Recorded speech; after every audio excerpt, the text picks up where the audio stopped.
Good day, sir. My name is Martin Verminosa. Today, I will discuss the criteria on damage stability. First, compliance with SOLAS regulations. The Safety of Life at Sea, or SOLAS, conventions, particularly Chapter 2, specifies mandatory requirements for damage stability. Ships must be able to withstand specific floating conditions. So, ang safety of life at sea or SOLAS Conventions, particular na Kabanata 2, ay nagtatakda ng mga mandatoryong kinakailangan para sa damage stability.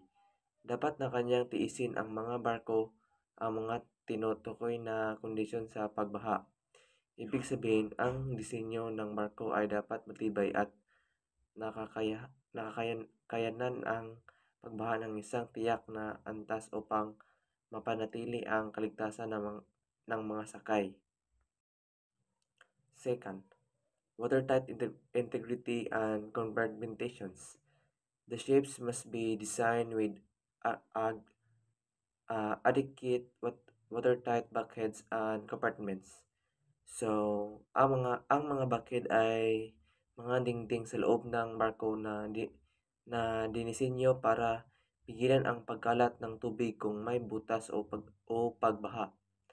Ang mga kompartamento naman ay mga seksyon ng barko pinaghiwalay ang mga bulkhead.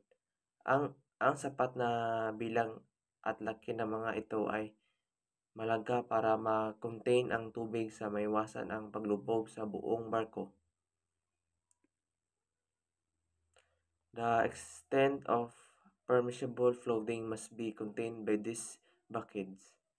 Ibig sabihin, kahit may pagbaha, hindi dapat agad lumubog ang barko dahil limitado ang mga pagkalat ng tubig dahil sa mga buckets. Opening in watertight buckets must be minimized and filled with closures that can withstand flooding pressures. Ang mga butas ay dapat na minimal at mga takip o closures nito ay dapat matibay para hindi madaling masisira sa ilalim ng presyon ng tubig. Ito ay malaga para mapanatili ang watertight integrity ng barko. The third one is damage assumptions. Damage calculations assume certain damage extents which vary depending on ship's type. Ang mga kalkulasyon ng disenyo ng pagpapalagay ng ilang lawak ng pinsala na nag-iiba depende sa uri ng barko. Ibig sabihin, hindi pare-pareho ang pagkalkuha ng tibay para sa isang barkong papasero kumpara sa isang barkong pangkarga. Length of damage based on a safe length. The haba ng pinsala ay nakabatay sa mga haba ng barko. Halimbawa, mas malaking pinsala ang inasahan ng isang mahabang barko kaysa sa isang maikli. Vertical extent from baseline to uppermost continuous deck. Ang taas ng pinsala ay mula sa baseline, ang pinakamababang bahagi ng barko, habang pinapataas ng tuloy-tuloy na deck. Transverse penetrations assumed to penetrate to the shape certain for symmetrical floating. Ang pagtagos ng pinsala ng pahalang ay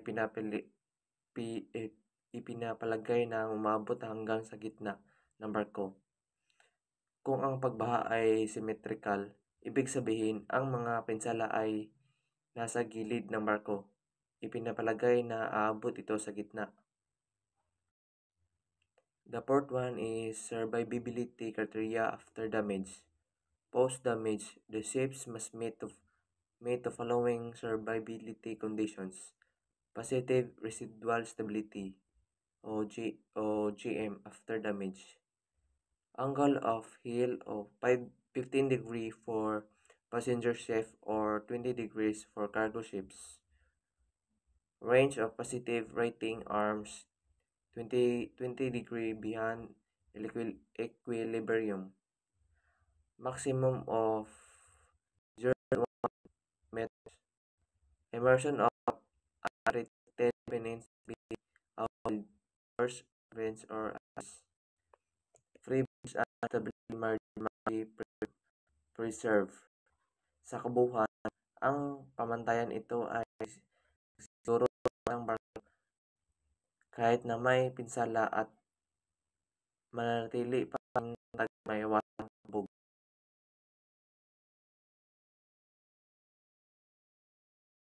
Is probabilistic damage stability for most passengers and cargo ships. Index at subdivisions based on ships to survive various hypothetical damage scenarios. Required minimum subdivisions and depending on the ship's type and size. The ships must certify. This approach is based on probabilistic adaptability, considering the factors like location, extent of damage, and probability of survival.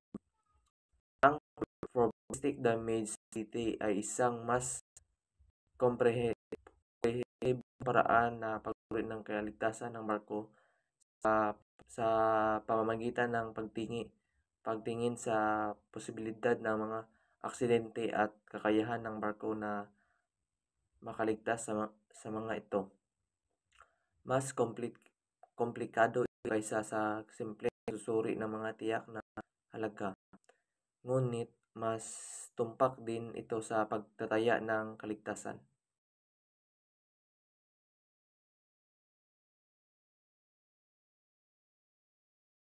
The last one is stability software and damage control planes. Ships are equipped with onboard stability software to simulate damage scenarios and assist survivability.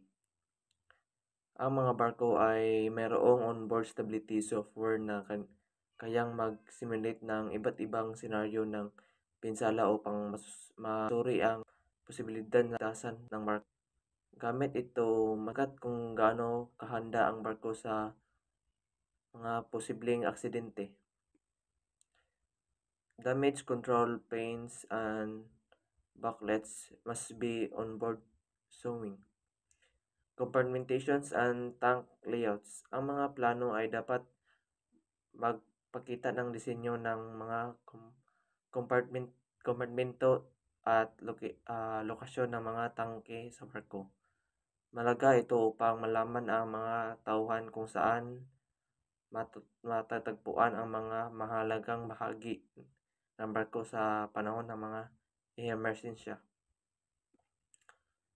Procedures for damage assessment and counterflooding.